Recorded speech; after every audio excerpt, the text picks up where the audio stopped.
presentations made by the members of Huawei teams.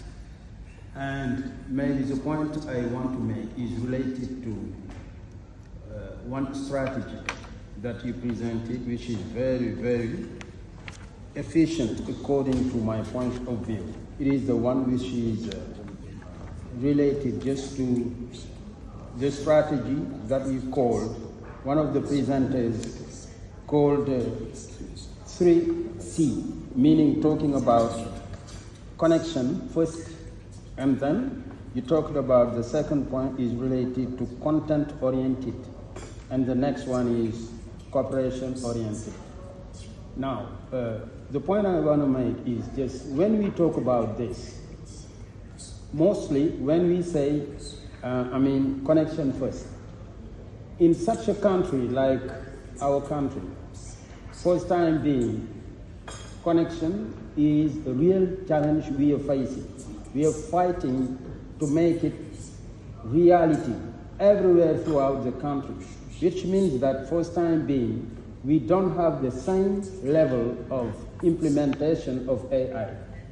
And at this level, maybe what we expect from such a great company like Huawei is what could you do just to help us bridge this gap, just to make it, from a dream, make it, reality throughout the country where all the students, all the teachers, all the schools from everywhere in the country can be connected, to the internet network, so that maybe it will become easy for everybody to use today AI.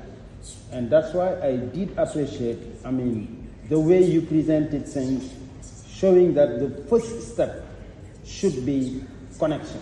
Because if you are not connected, really, you cannot do much about AI.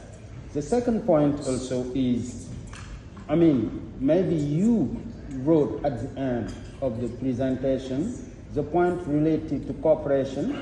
Maybe, are you talking about cooperation at the local level, to cooperation between countries and, the educational system of our country? At this point also, maybe if you talk about international cooperation, I think it would be interesting for you to intervene at this level. The next point I want to point now is another thing very important which was pointed out by one of the presenters, talking about the strategy of training teachers with one innovation which is very important related to what we can call the virtual class, where you can have a teacher being trained with a virtual class and virtual trainees. This is very important. A trainer with virtual trainees, and this is maybe one of the strong points we can make out as far